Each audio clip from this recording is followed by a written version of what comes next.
BBOR Black Box Online Radio, coming to you from West Virginia. BlackBoxNid88 on Instagram for the bonus podcast. And welcome to BBOR, the home of true crime talk radio and your premier destination for unsolved mysteries, criminal psychology, and exploring the dark side of cyberspace. My name is Ned DeHaan, and I am your host, as well as the creator of AstroPsych 400 here on YouTube, and regular contributor to the Zodiac Killer channel. And a great way to support these shows is just by listening to some more content. But you can also go over to Amazon.com and have a look at the book Killer on a White Horse, written by me, Ned DeHaan. It is a novel, murder mystery, inspired by the Zodiac Manson connection, but it is indeed fictional. However, who doesn't love a good mystery? And there is always the TeeSpring page. Feel free to check out some of the merchandise. And remember, being weird is not a crime. Let the show begin. This episode of Black Box Online Radio is brought to you by Rep Sports and Raze Energy. Are you a fan of energy drinks, protein shakes, and health foods? Well, I sure am. I use the stuff almost every single day. They sell Raze Energy products at my local gym, but you can have them shipped to your home. Use the coupon code NED075, that's NED075, for discounts applied at the checkout. The link is in the description box. Okay, hello everybody. Today is Friday. Another Anything Goes Friday. Welcome to the show. Just a couple of quick announcements before we begin. The first is that this channel has been up and running for just about 5 years now. 5 years more or less to the day. And I would like to give a big thank you to each and every one of you who have decided to tune in to an episode of Black Box Online Radio, no matter how big or how small. And over the years, there have been several requests to talk about the case of Stephen Avery and a response to Making a Murderer. And at long last, those requests will be granted. And I would like to give a big shout out to Jerome from the French Wrecking Crew for not only encouraging me to finally get around to begin this series, but also to provide me with a couple of books. And the one that I'll be discussing today is Illusion of Justice, Inside Making a Murderer and America's Broken System by Jerome F. Buting. In a previous episode, I called him Booting, but very clearly from Making a Murderer, they say his last name is Buting, and he is the defense counsel in The State versus Avery. But another very fast announcement is, if this is indeed the first episode that you're listening to from my channel, I do a regular segment every Monday called just that, Zodiac Mondays, all about the Zodiac Killer, and lately they've been coming out as Zodiac Killer News Reports, and on Wednesdays I've been doing a segment about the Long Island serial killer. So if you have not subscribed to this channel yet, I would invite you to do so, and you can always hit the like button, it really helps that out. And also, if you would like to download this program for free, you can go over to LaunchPad 1. There is a free podcast download, that's the pure podcast version, audio only. If you would like to download the video version, you can use YouTube Premium, but for that you have to pay for it.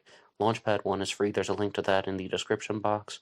And if you want to follow along with these discussions even more, a great way to support the channel is to go over to BuyMeACoffee.com.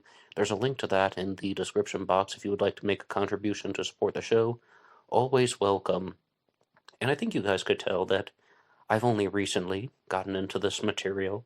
This is a very famous true crime case, and for a while I was looking at some posts on Facebook where people were saying that stuff about Stephen Avery being released from prison, and then I saw that, they still wanted to free Stephen Avery, and I was thinking, well, what on earth is going on? I mean, what exactly happened?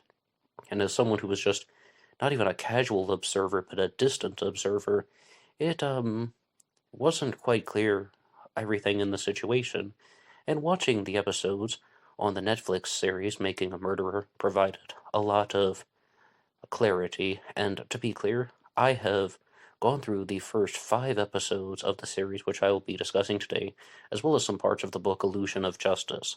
And to help us out, I'm going to go over to the website joetrending.com that has an article called "Making a Murderer: A Timeline of the Events," and this was actually posted in between the season 1 and season 2 of Making a Murderer.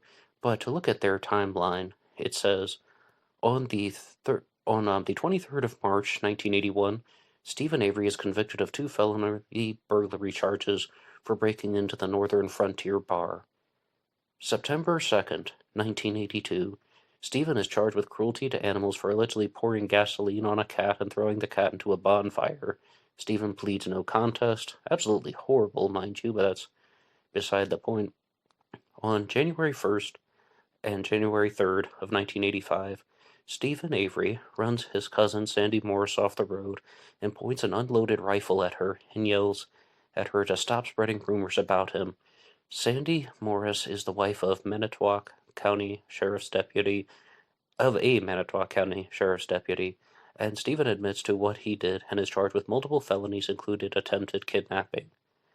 July 29th, 1985, while Stephen is out on bail awaiting trial for the Sandy Morris incident, a prominent woman named Penny Bernstein is sexually assaulted and killed while running on a local beach.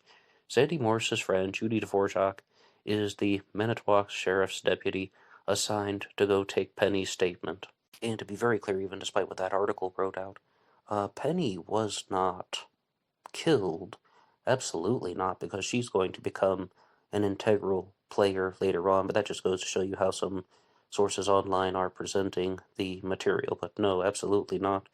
She was not murdered at that specific incident, but she was indeed attacked. And that brings us to Stephen Avery. Stephen is 23 years old at the time, and he has a wife and 5 small children, including a 6-day-old set of twins and a stepson, when he is arrested for sexual assault and attempted murder within hours of the attack. So I think this article even cleared up that little detail earlier about that must have been a typo on their part, because clearly this person understands that she wasn't murdered in that specific incident. In July of 1985, the Manitowoc County City Police Department is surveying a sexual predator named Gregory Allen every day that month, except the day that Penny is attacked. August of 85, Sheriff Tom Kokorik and District Attorney Dennis Vogel are told by the police and their colleagues that Gregory Allen should be investigated, but the two refuse to change course. None of the information about Gregory Allen is ever turned over to Stephen's defense. And that brings up a whole set of questions that I will say later on.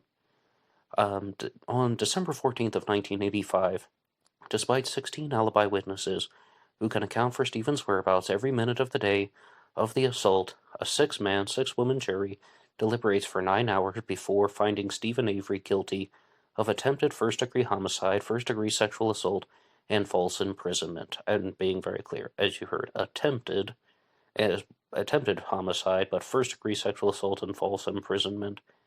January of 86, Stephen is sentenced by the Manitowoc County Circuit Court Judge Fred Hazelwood to 32 years in prison. In the other sentence that he had was for the Sandy Morris incident, which he was given 6 years, and that was to run concurrent. And a lot of people ask questions about this. As I understand, there is concurrent and consecutive. Like if you ever watch a crime drama or even a real-life true crime program, when the judge says that you will serve the sentences consecutively, that would mean that he would have to do all 32 years and then do 6 years. But if he's doing it concurrently, then he can do the 6 years and the 32 years at the same time. And after his first 6 years in prison, the Sandy Morris conviction would no longer hold, if I've understood. But there are some lawyers who tune into this program. They can always correct me if I get any of the legalese out of whack. May of 1987, Stephen's wife Lori files for divorce and petitions the court to terminate Stephen's visitation with his children. 1995, Gregory Allen is convicted of a violent sexual assault in Green Bay and sentenced to 60 years in prison. That guy Gregory Allen seems like an absolutely despicable human being, mind you. On April 24th of 1996, Stephen's lawyer files a post-conviction motion and request of an evidentiary hearing. In September of 1996, DNA science is advanced enough to divide the population into groups and find genetic markers. Stephen and Penny happen to have the same alleles, so at this point DNA cannot exclude Stephen as Penny's attacker. September of 97, the Wisconsin Court of Appeals denies Stephen's motion and upholds the conviction. October of 97, Stephen's petition for review is filed with the Wisconsin Supreme Court. November 20th of 1997, the Wisconsin Supreme Court denies Stephen's petition for review. 2001, Stephen's mother Dolores writes to Barry Scheck of the Innocence Project in New York asking him to take on Stephen's case.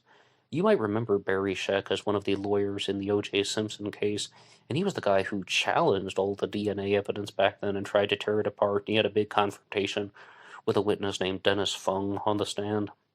2002, Judge Hazelwood grants the Wisconsin Innocence Project's motion for new scientific testing, and in September of 2003, Stephen Avery is released from prison.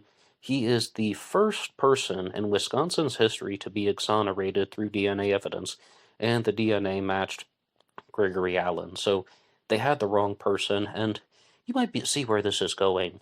Not only did they have the wrong person, they didn't properly investigate. And by they, I'm referring to a very large group of people. It's not just one or two people who are putting these things together. It really is, the subtitle of Jerome Buting's book says, it's America's broken justice system. They're trying to show how somebody has been vilified, and the authorities do not seem to be doing anything to correct these types of errors. But you might have been paying attention to the title, Making a Murderer. That was something that caught my eye. I really, as an absolute newcomer to this case, I did not understand about how these two true crime cases were going to be interlocking, because as I said very clearly, despite that little typo in this article, Penny was not murdered, and at one point, she even points Stephen Avery out of a lineup, but he wasn't the guy. It wasn't his DNA. You can't really get away with something like that. So they show that he was wrongfully convicted, but well, let's just get back to the timeline. And the day after Stephen's exoneration, the members of the Sheriff's Department involved in the 1995 phone call regarding Gregory Allen's admission, Sergeant Andrew Colburn and Lieutenant James Lank write reports about the phone call that they had 8 years earlier, and Sheriff Peterson places his report in a safe. October of 2004. Disappointed that the Attorney General let law enforcement off the hook, Stephen files a $36 million civil rights lawsuit against the Manitowoc County, the former Sheriff Tom Kokuric, and the former District Attorney Dennis Vogel in both their official and individual capacity. Because I talk about several different true crime cases here on this channel, or many true crime cases even for the Anything Goes Friday segment, where any subject is fair game, I once did an episode on the case of Bruce Lisker, who was wrongfully imprisoned for something, to the best of our knowledge, and he was trying to get a settlement from the LA County, not exactly Sheriff's Department, I guess just the county in general. And he served 26 years in prison, and his settlement was for $7 million, and 40% of it had to go to the attorney fees.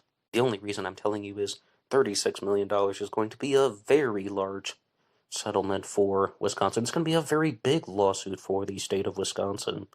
And on November of 2004, Stephen's civil lawyers discover suspicious decision-making at high levels in the Attorney General's office and consider the Attorney General as defendant to the lawsuit. And this is the part where everything is going to change.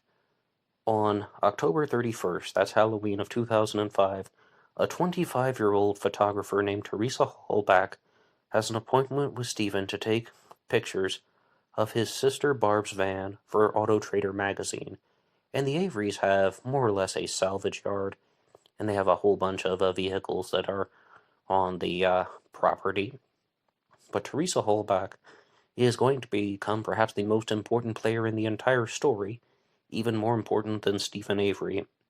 November 1st, 2005, the day after Teresa's photographs are completed, Barb's van and salvage yard are shot. The Avery bill a piece of legislation that came out of the Avery Task Force passes the Wisconsin State Legislature, and the bill is intended to reform law enforcement's investigative practices statewide.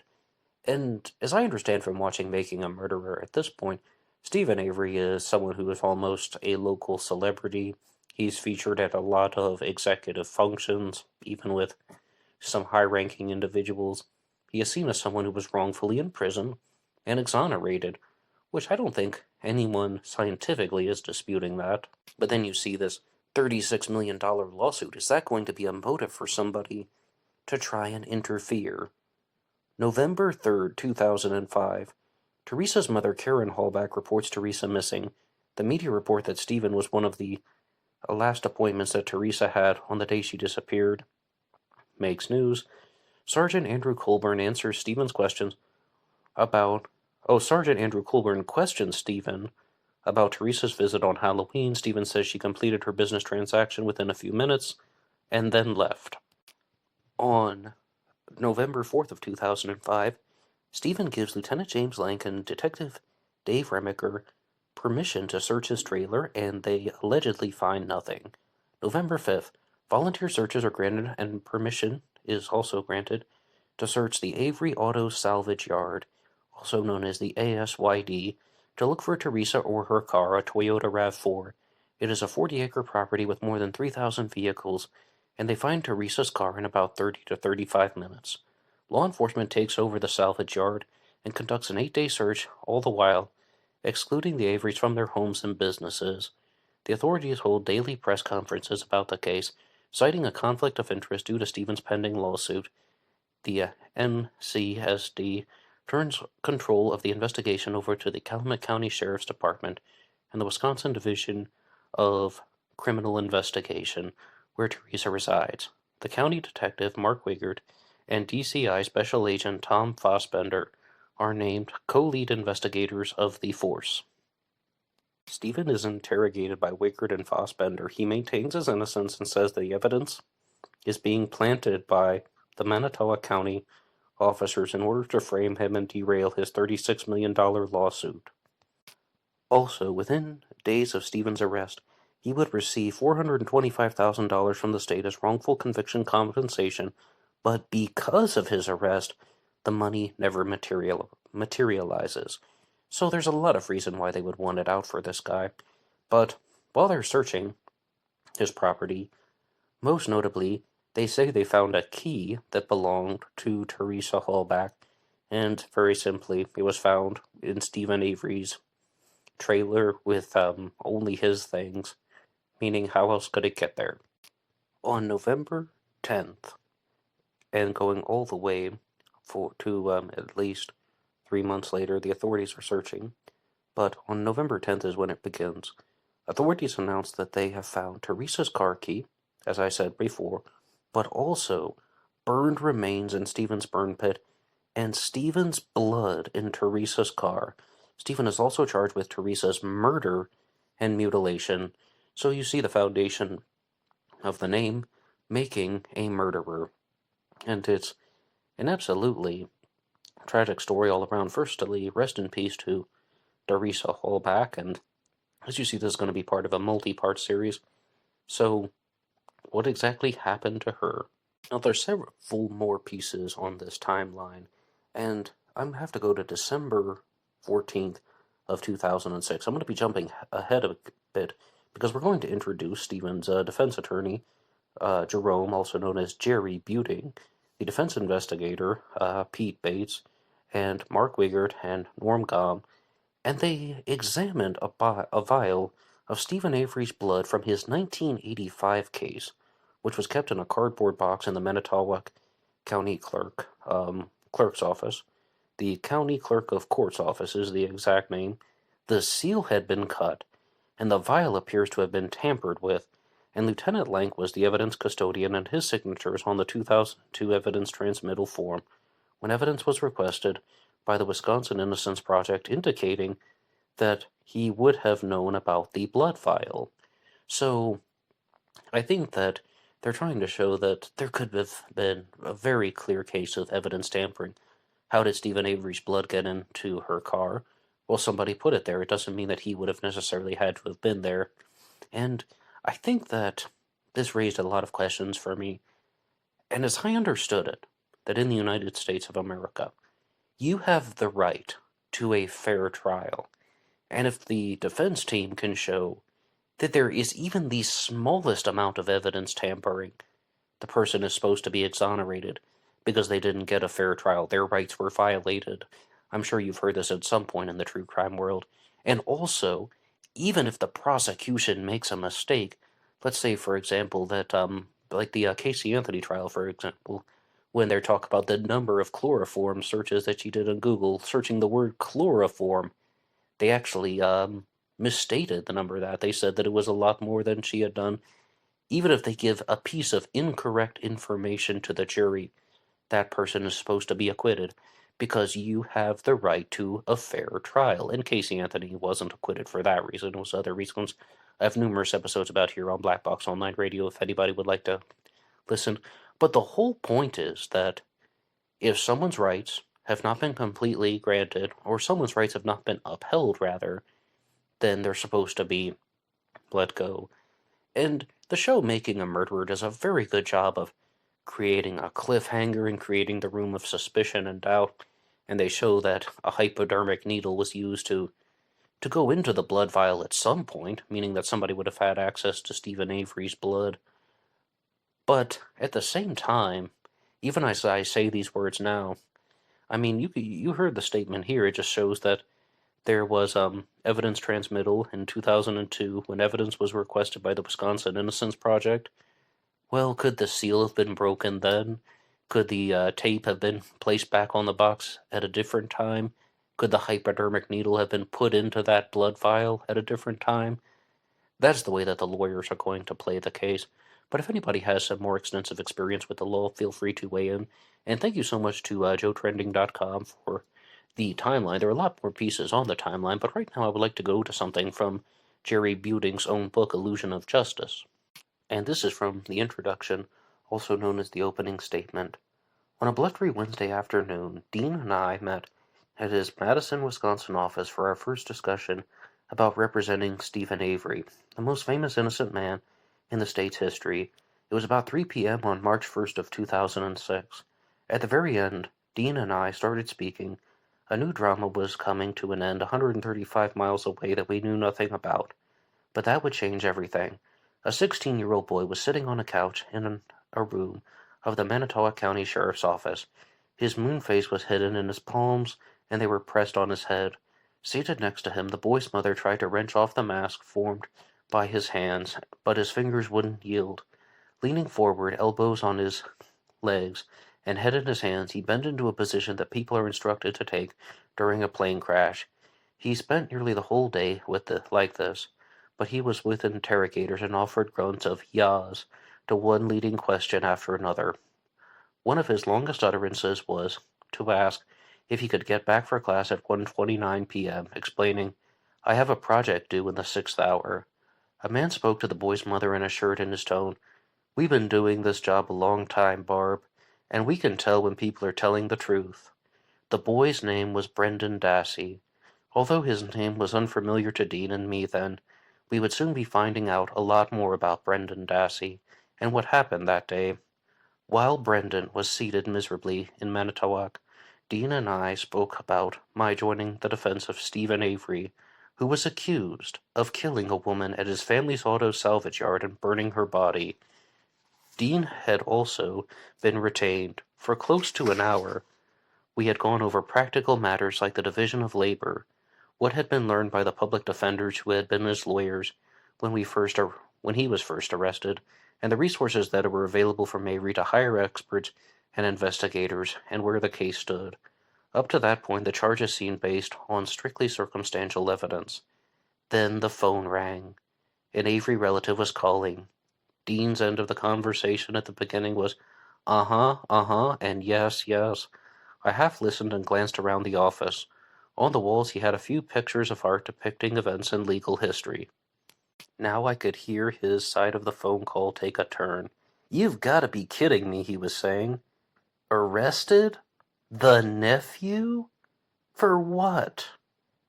At age 43, Stephen Avery had already fallen once into the gulf between what is practiced and what is preached in the American criminal justice system. It took him more than 2 decades to climb out, and less than 2 years to fall back in. Stephen Avery had spent 18 years in prison for a sexual assault he had nothing to do with before the real culprit was identified through DNA testing. I just have to stop right there because doesn't that give you any just room for doubt about how many people were wrongly convicted just because they had been targeted? They didn't have things like DNA decades and decades ago, the early part of the 20th century, the middle part of the 20th century, and even as I was talking about Barry Scheck and Dennis Fung, even the early part of the 90s, DNA was not something that was very reliable, even though people were slowly starting to understand it. And the exoneration of Stephen Avery didn't happen until the early part of the new millennium. How many people do you think have been convicted for crimes that they didn't commit? Well, I guess that's why the show is called Making a Murderer. It was a lot easier to do back then. Now Avery was facing an even more serious charge, the murder of a young woman, Teresa Halbach, who had come to his family's auto salvage yard to take advertising photos for a trade magazine. In the story initially laid out by the authorities, before there was a trial, before anyone outside of law enforcement had looked at any of the evidence, Avery's guilt was a foregone conclusion. Some of the victim's burned remains were found near a garage used by Avery. His blood was in her car. Her car key had been discovered in his bedroom, but this tidy narrative of detective work grew messier as the details emerged about the peculiar circumstances under which the supposedly incriminating evidence against Avery had been gathered. Some of the investigators were not supposed to have been on the Avery property at all, or indeed have anything to do with this case, because they were connected in various ways to the frame-up that had sent Avery to prison 2 decades earlier. Once their involvement had been revealed, public certainty about Avery's guilt began to erode. And one more time, this is from the book Illusion of Justice, Inside Making a Murderer and America's Broken Justice System by Jerome F. Buting. He is frequently referred to as Jerry Buting. And I know that he is an attorney, and I know that he's defending Stephen Avery, and lots of attorneys are very articulate, but Jerry Buting is a very, very good public speaker. Yes, of course, he's trying to be convincing and persuasive, but he's very good at it if you watch Making a Murderer. And I'm just through episode 5, and I said they leave with lots of cliffhangers. Well, at the end of episode 5, they really highlight everything that Jerry Buting was just talking about in those paragraphs that I was reading, about how certain members of law enforcement are on the record, and in certain places, revealing information that they shouldn't have known days beforehand. I mean, they've uncovered evidence that shows that someone has made a phone call and they've spoken of evidence before they should have had any knowledge of this, or before Teresa Halbach's vehicle was even found on the Avery salvage yard. So you can definitely see that some people are just trying to avoid answering questions, and you can't really pinpoint immediately from just 5 episodes in and reading a little bit of Jerry Buting's book who is completely responsible for everything, but it definitely shows that law enforcement knew what they were doing, and I think that's the overall thesis of the show and the book, that this person was specifically targeted. They had a reason to target him. Firstly, so they didn't have to pay him $425,000. They want to make the $36 million lawsuit go away. They had it out for him also in the 1980s, even though Stephen Avery did some criminal actions. It appeared that there were some personal vendettas against him, as well as the sole fact that they could have had a very, very strong suspect investigated, but they chose not to do that. Even in the 1990s, they chose not to do that. And if it weren't for DNA, he probably would have served the entire 36-year sentence for the attack on Penny. But with this one, as they said very clearly, and Jerry Buting said very clearly, this is a much more serious charge, the murder of Teresa Halbach. So that is where part 1 is going to conclude here, and please tune in next week on the Anything Goes Friday segment for part 2 of Making a Murderer, discussing the case of Stephen Avery. If you like this episode, one more time, you can hit the like button, and as always, you can follow the show on Facebook. My personal Facebook's in the description box, and BlackBoxOnlineRadio at AOL.com is the place where you can write this program. If you have anything to share, you can send it over there or in the comment section down below. And there is always BlackBoxNid88 on Instagram. And I will see you over there for the bonus podcast. Until next time.